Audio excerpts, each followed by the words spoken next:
বাংলাদেশের স্বাধীনতার ঘোষকের নাম কি? জিয়াউর রহমান। বাংলাদেশের অপর নাম জিয়াউর রহমান।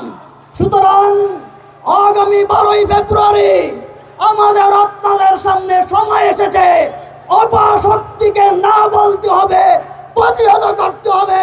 তারেক জিয়াকে ধানের শীষে নির্বাচিত করে আগামী দিনের প্রধানমন্ত্রীর মস্তদে বসাতে হবে। আপনারা কারা কারা প্রস্তুত আছেন? সর্বশেষ কথা, তারেক জিয়ার সাথে এদেশের হাজার হাজার নয় লক্ষ লক্ষ আলেম ওলামা রয়েছে। 11 দলীয় জোট, এই জোটের সাথে ইসলামের কোনো সম্পর্ক নাই।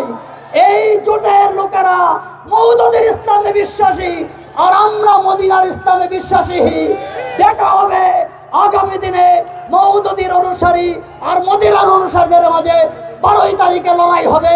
সেই লড়াইয়ে মদিনা ইসলাম পন্থীদের জিততে হবে। ওমা আলাইনা ইল্লাল বালাগ।